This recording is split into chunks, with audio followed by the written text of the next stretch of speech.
Antes, meu boa noite aos participantes hoje da nossa roda, começando aqui pelo ex-presidente Michel Temer, a quem agradeço a disposição de participar do grupo, de conversar conosco sobre essa situação.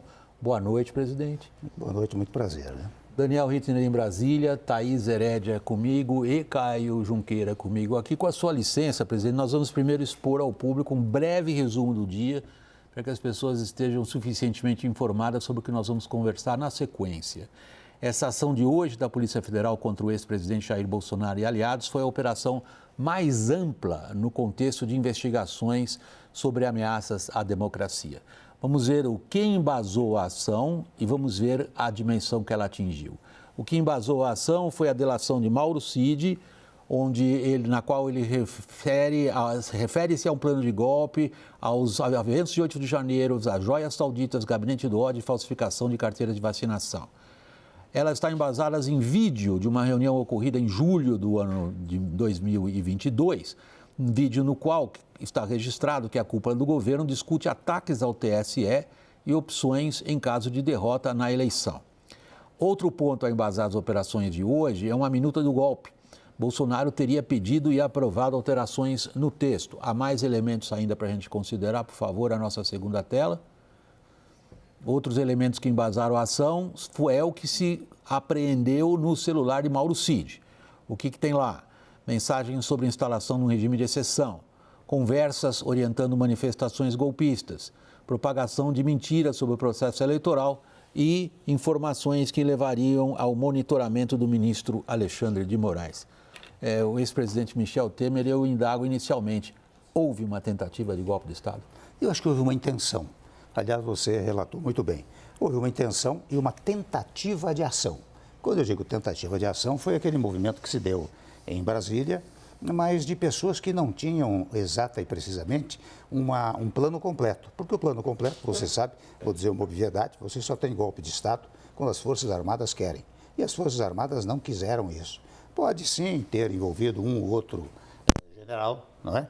Muito mais aqueles próximos Bolsonaro, mas nada mais do que isso. Então foi uma intenção, digamos, uma intenção mal sucedida. E tal como você acabou de relatar, a questão foi grave, como intenção, não é? Agora, como a intenção, ela começa pela investigação. No Brasil nós temos tido a mania de pré-julgar todas as matérias. E pré-julgar significa não só julgar, mas também condenar logo no início. Eu acho que, veja, isso nasceu de uma delação. Até onde a delação é verdadeira, é preciso que a investigação verifique, não é? Que indague, que perquira, que verifique até onde a delação tem fundamento, né?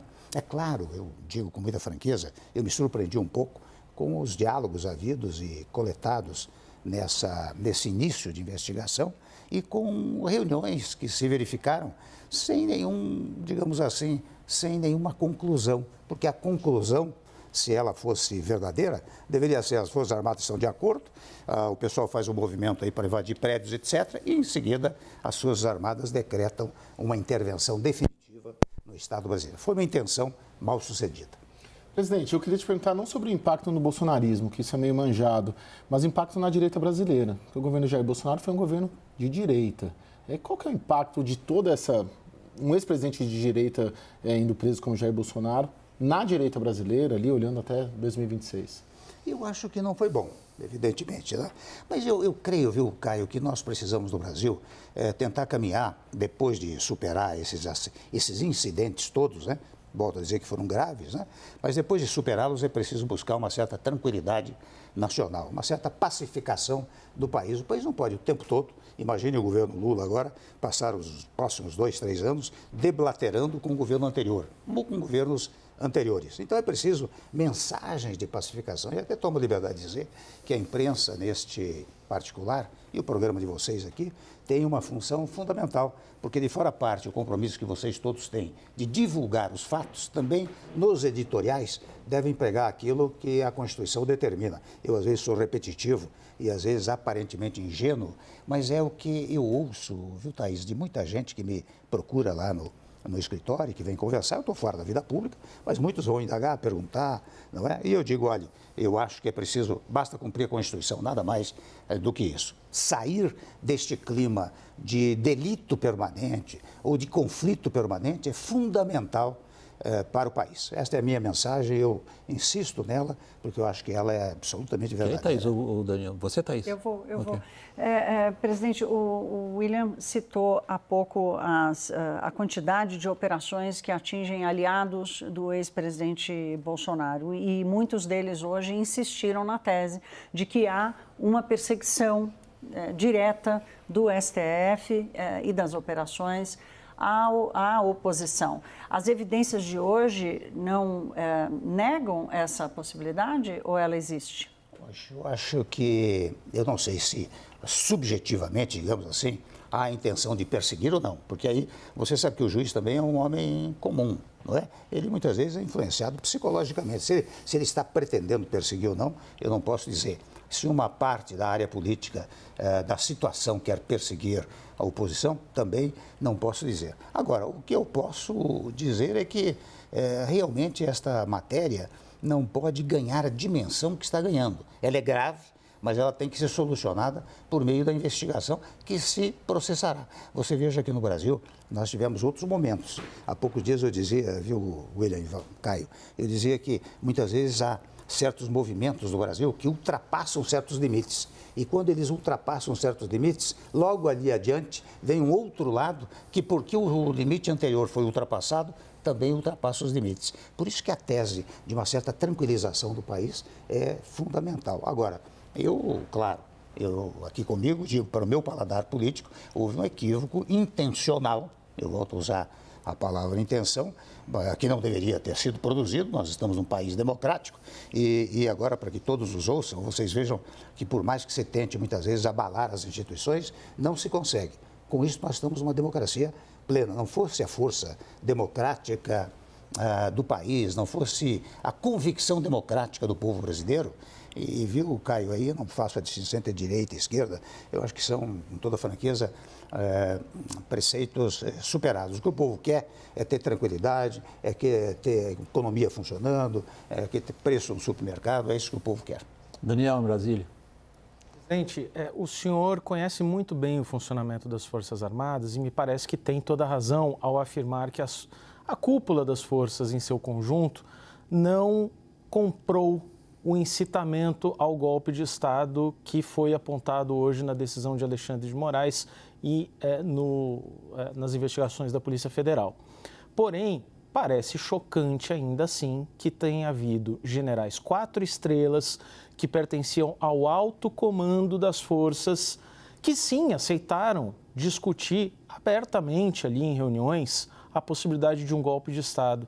Por que nós chegamos a esse ponto? Por que depois de tantos anos de redemocratização ainda existem oficiais 4 estrelas dispostos a falar em ruptura da ordem democrática? Mas eu creio, viu, com toda franqueza, que foi mais no entorno do presidente Bolsonaro. Ou seja, o pessoal do dia a dia, o pessoal do cotidiano. Eu não creio e não acredito que nos quartéis, a cúpula da polícia, das Forças Armadas, Exército, Aeronáutica e Marinha, estejam se reunindo para discutir esse assunto. Na verdade, era uma discussão de gabinete. E a gente sabe como é gabinete. Eu vivi esses momentos. O gabinete tem muito diálogo, muita sugestão, muito palpite, né? E palpites, às vezes, equivocados. Mas eu reitero que, no caso que você muito adequadamente está mencionando, na verdade, foi do pessoal que estava em torno do presidente Bolsonaro.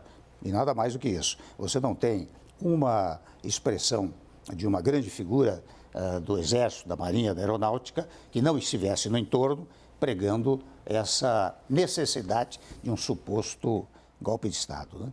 Presidente, o senhor, depois que deixou o cargo, foi preso por ordem de um juiz e o embasamento... Foi sequestrado. Bom, prisão é quando você tem um processo normal, comum, né? E daí você é detido nessas condições. O caso meu foi sequestro, só para não deixar o telespectador... À vontade, como o senhor quiser definir. O fato continua que um juiz obteve o colocou nessa condição de preso ou sequestrado, como o senhor preferir descrever. Revelou-se completamente sem base. Está Bolsonaro arriscado de passar por uma mesma situação? Fica difícil dizer, não é, William? Eu não tenho... Você vê, um caso desse, você precisa conhecer os autos, conhecer o processo. Eu não conheço o processo, em que medida as coisas estão caminhando. O que eu tenho percebido é que ele, hoje, por exemplo, praticou um ato adequado. O judiciário determinou que devolvesse o passaporte, ele imediatamente devolveu o passaporte. E até agora há pouco eu vi uma declaração dele dizendo: eu estou aqui em casa, não vou sair daqui, não vou fazer movimentação nenhuma, porque está proibido também de falar com os demais investigados. Eu acho que se isto ocorrer, pelo menos pelos fatos que vieram à luz até agora, penso que não há razão para prisão. Há sempre a perspectiva de, mas a perspectiva de depende de uma concretização de determinados fatos. E estes, a meu modo de ver, se concretizarem, sê-lo-ão lá adiante. Não? Posso? Desculpa, cara. Não, por favor. Não sou dono do programa, não, GT, foi feito com meus colegas. Presidente, uma outra alegação feita pela oposição é sobre a imparcialidade do juiz no caso, que é Alexandre de Moraes. O senhor detecta essa imparcialidade presente ou ele não deveria estar fazendo ou ocupando o que ele está ocupando presidindo esse inquérito? Eu acho que ele está cumprindo a determinação legal, sabe? Eu acho que numa outra ocasião que estive aqui, eu disse, olha, com toda franqueza, o Alexandre foi ministro do meu governo, eu o conheço há muito tempo como constitucionalista, muito antes de ser ministro do meu governo, e ele cumpre rigorosamente o texto constitucional. E até devo dizer, com toda franqueza, até esses fatos de hoje estão confirmando essa minha afirmação, que não fossem as decisões muito firmes e legalmente estabelecidas pelo Alexandre, eu não sei se nós teríamos tido eleição, porque houve um momento que as eleições correram risco, né? E foi a determinação dele que permitiu que se chegasse a esse ponto. Né? Se há um ou outro exagero também, eu não posso dizer, porque eu não, mais uma vez eu digo, não conheço os autos, mas o que eu vejo é que ele não sai dos limites legais. O senhor acha que o Bolsonaro é tóxico, politicamente falando, nas eleições municipais, ou é um baita cabo eleitoral? Não, é um grande cabo eleitoral, não vamos negar isso, não é? Nós estaríamos falseando se disséssemos isso. Você vê onde ele vai aí, há milhares de pessoas fanatizadas por ele. Né? Isto que, você sabe, cara, isto é que preocupa, porque você vê, o país dividido significa a inexistência de tranquilidade, não é? Então, ele não será tóxico, poderá ser tóxico para um ou outro setor, um outro município, uma outra eleição, mas dizer que em certos locais a presença dele ou a atividade dele não trará votos, eu creio que ainda não se pode dizer isso. Thaís? Presidente, o presidente Lula hoje deu uma entrevista à Rádio Itatiaia e se posicionou dizendo que a tentativa de golpe era um dado concreto e que não teria acontecido, ou seja, a tentativa não teria acontecido sem Bolsonaro, implicando o envolvimento direto do ex-presidente. Lula, agora na cadeira de presidente da República, deveria se posicionar assim sobre esse caso ou não? Bom, a primeira coisa, né, Thaís, você usou a expressão tentativa, que confirma a minha palavra intenção. Quer dizer, a tentativa é a intenção, não é verdade? Primeiro ponto. O segundo ponto, aqui vai para o meu paladar político, eu não posso dar palpite para o presidente da República, que também tem larga experiência. Mas eu acho que o presidente da República deveria, digamos assim, lançar palavras tranquilizadoras para o país, não é? Palavras que amenizassem as situações e não agravassem as situações. Eu sempre me recordo... As de hoje agravaram? Perdão? As de hoje pronunciadas pelo presidente. Ele fez um juízo. Eu acho que é um juízo antecipado. Até pode ser verdadeiro, mas este juízo antecipado é sempre perigoso. Eu acabei de falar nos chamados pré-julgamentos. É preciso detalhar, perquirir, indagar, inquirir, para depois alguém ver e dizer, olha, está provado, porque não é o presidente da República que julga, né? Isto é uma matéria que passa pela investigação policial, passa pelo Ministério Público e depois no Judiciário. Então, no dia que o Judiciário disser isto aconteceu, realmente ele participou, eu acho que o presidente pode vir e dizer, olha, está comprovado que participou. Eu não acho útil esses pré-julgamentos. Venha de onde vier. Daniel, você está... Presidente, nós, observando pesquisas recentes, eu me lembro de uma da Atlas Intel, 34% das pessoas ouvidas acreditam ainda hoje que Lula não ganhou as últimas eleições, que quem ganhou foi o Bolsonaro. E mais de 40% dizem que continuariam votando em Bolsonaro se as eleições fossem hoje, o que mostra que essa polarização está muito calcificada, de fato. O senhor acha que tudo que aconteceu hoje, com tantas revelações graves e até uma perspectiva de prisão de Bolsonaro, faz as pessoas que o apoiam reconsiderarem esse apoio, ou esse discurso de perseguição política colou e não vai mudar? Você vê, não é, o que essa radicalização produziu no país. Eu, com toda franqueza, eu não acho que isso mude os apoiadores de A e os apoiadores de B, porque há uma radicalização, não há uma conscientização de todos os episódios, né? Quer dizer, nós perdemos a capacidade de fazer uma análise fria de todos os fatos. Nós sempre fazemos uma análise muito quente, quentíssima dos fatos. E esta temperatura elevada é que traz a chamada certo fanatismo, né? Você vê, o Caio falou em direita nesse momento, né? Se eu quiser usar o rótulo, eu digo que quem está hoje na chamada direita não se abala, pelo contrário, vem para a tese da perseguição política. Por isso que essa radicalização, né? Polarização é sempre de ideias, né? O que há no Brasil é uma radicalização de posições. São brasileiros contra brasileiros, instituições contra instituições, né? E por isso que eu creio que, digamos assim, não altera o quadro atual. Evidentemente, um ou outro poderá dizer, bom, eu mudo de opinião, mas não é uma coisa coletiva, pelo menos a impressão que eu tenho. Presidente, quando a gente considera o papel dos poderes e de algumas instituições, causa a nós, evidentemente, uma enorme estupefação a maneira como a institucionalidade foi perdida. Nós estamos diante de uma investigação ordenada pelo STF sobre o papel da ABIN. O senhor, na época do seu governo, ainda tinha um plano nacional de inteligência. Onde foi parar, não sabemos. Mas nós sabemos que a ABIN passa por uma questão grave do qual seu papel é institucional. Nós temos uma severa contestação de poderes para poderes, cada um dizendo que o outro extrapola os seus limites e pisa no calo do outro. Nós estamos vivendo exatamente neste momento uma disputa severa entre a Câmara dos Deputados e o Executivo a respeito de uma série de pautas, mas, sobretudo, pela maneira como o Legislativo passou a ocupar a distribuição de recursos via orçamento federal. As instituições estão funcionando normalmente? Elas estão, eu vou dizer a você, elas estão fazendo força para funcionar normalmente.